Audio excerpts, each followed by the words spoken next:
Okay, so this is going to be a comment that I want to make about something that I noticed. If you are in Clubhouse, and if you take a look at Darth's profile, if you read it, he quotes a particular Bible verse. I'm sorry if you hear noise in the background, but I don't have any control over that. But he quotes 2 Corinthians 10, verse 5. I'm going to read that. Okay, this is part of the verse, actually, or it actually starts in verse 4, but I'm going to read only 5 because that's the only thing he quoted. It says, casting down arguments and every high thing that exalts itself against the knowledge of God, bringing every thought into captivity to the obedience of Christ. All right? Now, I've heard Darth say several things about his worldview. He has gone on record as saying that one cannot even question his worldview. In other words, it is impervious to even questioning it. And I think that his claim about that, it is a total fabrication. I mean, he's pulling that out of his keister, because if you examine his worldview, okay, go ahead and take a look at it. If you look at Matthew, Mark, Luke, and John, show me where Jesus ever said to anyone that he was speaking to that you cannot question me. Show me that verse. I haven't seen it yet.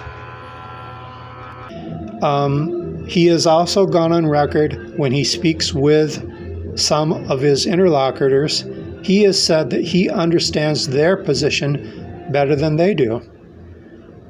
He has also went as far as to tell people that they cannot disagree with certain points, even though he also says he welcomes disagreement. And he has also muted people and banned people for disagreeing with him. So this is an individual that will also tell you what you know or what you don't know. See, he knows better about what you know than you do yourself. He knows what's going on in your head better than you do yourself. Even though he told another one of his interlocutors at one time that that person could not know or did not have access to his motives. But flip that around and invert it. When he speaks to you, evidently, he has access to your motives. And I have proof of everything I'm saying right now, because I've lived it. In fact, he has even went further than that. I've been in Clubhouse, I think now, I went in Clubhouse shortly after he went into Clubhouse. So I think it's been maybe over a year now. But anyway, at least on 2 occasions, I was in a chat just listening, and I was there before Darth Dawkins got into the server. He came into the room, and evidently this was a room where he either was a moderator or had control or was working with a moderator, on a friendly basis with a moderator. So either or. And to make a long story short, because I did not answer a question, he muted me or kicked me out. Or that was what he said. The last time was I think about 3 weeks ago, 2 or 3 weeks ago, where he gave me the typical ultimatum. He said something to the effect of, well, I noticed we've got so-and-so here. You've got 10 seconds to come up here and explain how you debunk my worldview, or I think he said something about how you own me, because my name in Clubhouse is Darth Owned. So he said, you have 10 seconds to explain how you own me. Well, I know Darth has looked at my profile. So for him to even question me on that, he is very insincere. I know he has seen my profile, and as a matter of fact, I answered his question because I sent him the answer in an email, and when I sent him that particular email, I also I put in the area of the recipients, I sent it to at least 10 other individuals. So not only did he receive it, the other 10 individuals also received it.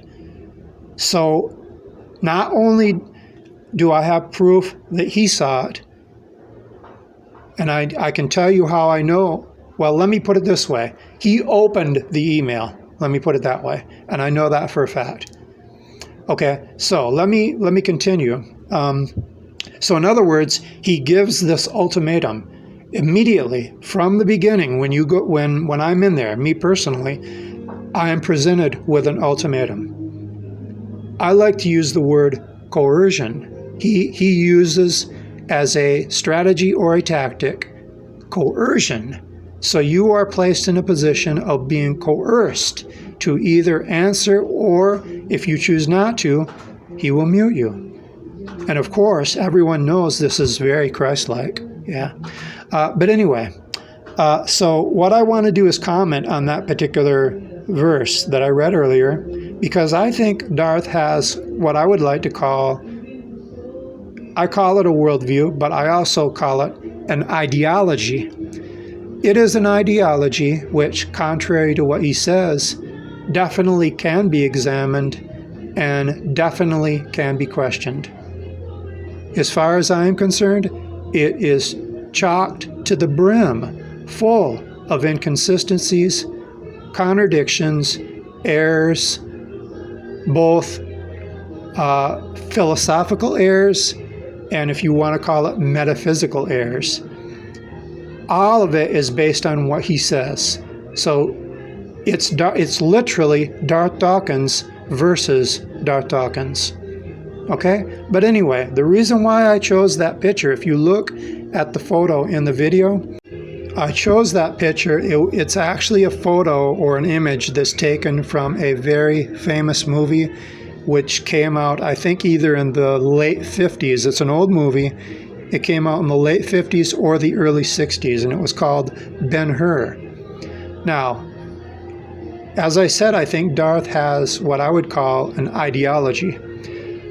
In this particular movie, there was a point where somebody asked Masala, that was the character that Stephen Boyd played. He's on the, if you look at the photo, he's on the right. Okay, he played Masala. They asked him, how do you fight an idea? And his reply, I thought it was very interesting, and it's very fitting for this video.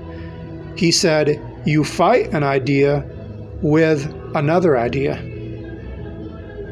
Okay, so that's basically all I wanted to say. That's my thought, I guess, on as far as Darth's worldview.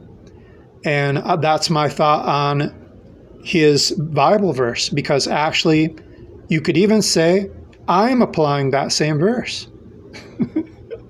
Okay, so that's it. If you want to make a comment, please feel free to do so. Thank you.